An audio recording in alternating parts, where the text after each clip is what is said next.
Connaissez-vous les bienfaits de l'eau froide? Êtes-vous plutôt douche froide ou douche chaude? Connaissez-vous les bains dérivatifs? Peut-être avez-vous rigolé lorsque Rika Zara, il y a quelques années, parlait des bains de froid. En tout cas, qu'en est-il vraiment? Bonjour à tous, je suis Véronique Chaput, sophrologue, praticienne en hypnose et bioénergétique. Et une de mes formations a été le yoga Tumo avec Michel Daubard dans l'Allier il y a une quinzaine d'années maintenant. Parce que tout simplement l'hiver je gelais.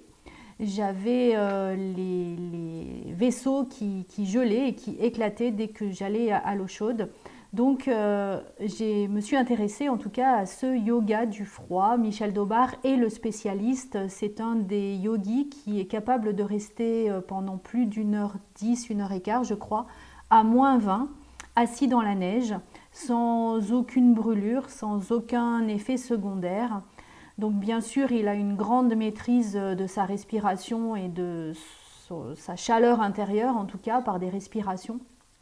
Mais cette formation m'a vraiment permis de comprendre les effets de la douche froide et du bain froid, en tout cas de l'eau froide.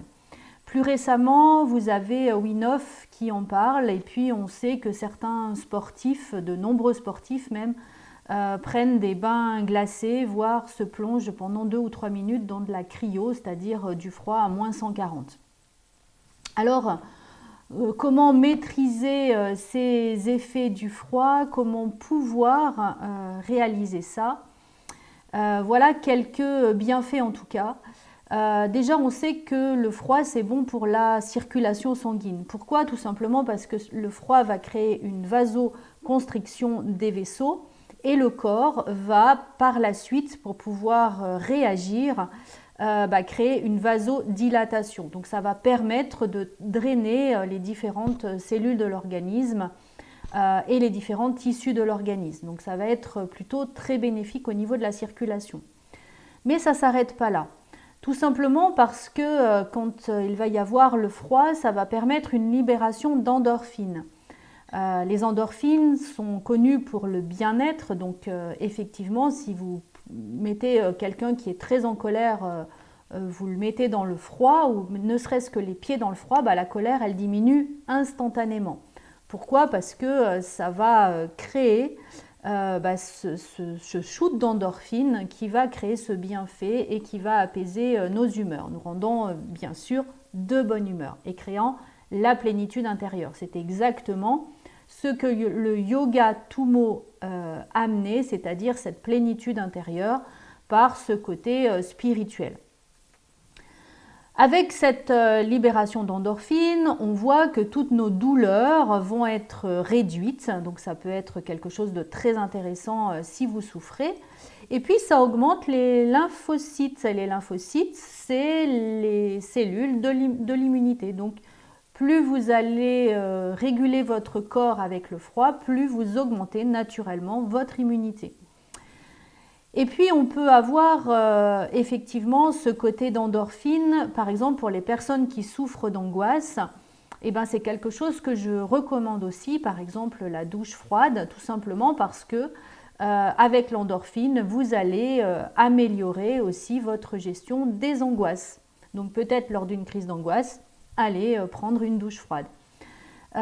Toujours par rapport à ces bienfaits du froid et notamment à cet effet de circulation, ça va vous permettre de délocaliser la mauvaise graisse, tout simplement parce que les fascias vont bouger. Les fascias, c'est ce qui entoure nos organes, et ça va légèrement vibrer et tout simplement permettre à la mauvaise graisse, celle qui est dite blanche ou jaune, de pouvoir s'éliminer. Et je vous rappelle que cette mauvaise graisse, en tout cas cette graisse blanche jaune, elle est remplie de cellules qui vous affament, qui vous poussent à aller grignoter du sucre, et plus elles deviennent importantes dans le corps et plus vous avez des pulsions au niveau du sucre. Donc ça permet vraiment de pouvoir nettoyer et donc réguler ces pulsions au niveau du sucre.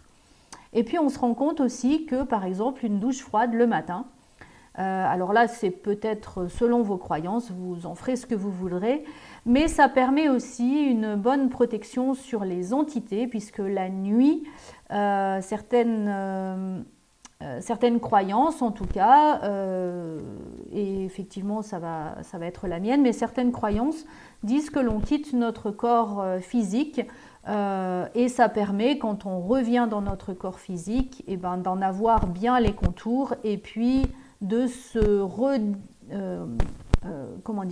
de revenir plus facilement dans le corps et de se libérer des entités qui auraient pu nous accompagner pendant la nuit.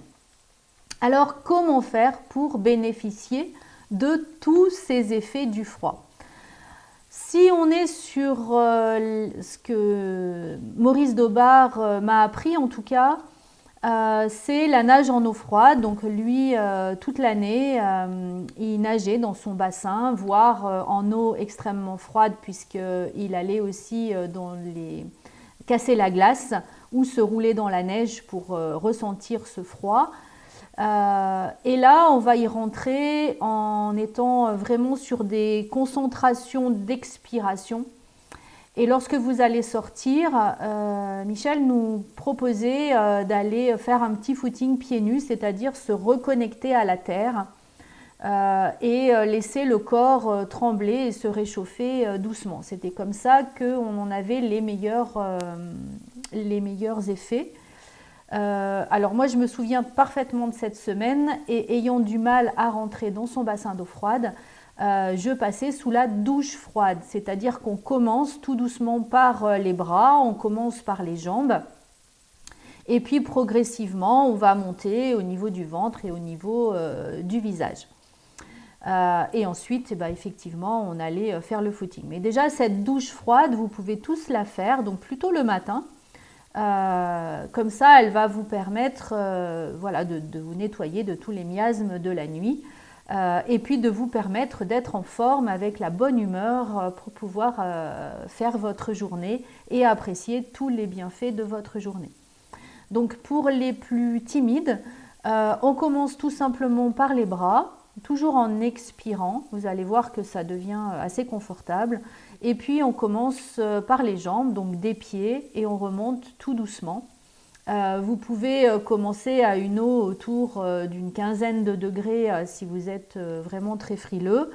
Moi, j'ai préféré commencer vraiment directement par du froid, comme ça, on n'a pas besoin de réfléchir et on s'habitue plus rapidement, mais ce n'est pas une obligation.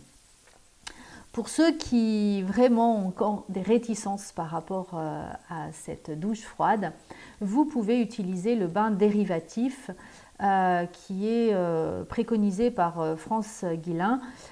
C'est refroidir le périnée, donc vous avez des petites pochettes de glace qu'on met au congélateur. Moi j'utilise aussi ce procédé. Et on va refroidir le périnée, par exemple quand vous êtes en train de travailler sur l'ordinateur ou que vous êtes en train de faire votre ménage ou toute chose, le jardin, peu importe en tout cas. Vous pouvez mettre ces petites pochettes, ça dure à peu près une vingtaine de minutes. Et puis donc vous les remettez celles utilisées au congélateur et vous faites un roulement comme ça sur la journée. Voilà, l'avantage de ce bain dérivatif, c'est qu'il va provoquer le fascia, contracter les fascias de vos intestins et vraiment vous aider à délocaliser les graisses, notamment autour du ventre. Voilà, j'espère que, en tout cas, cet aperçu des bienfaits du froid vous seront utiles, vous auront donné des idées et en tout cas, n'hésitez pas à pratiquer ce Tumo à votre rythme en tout cas.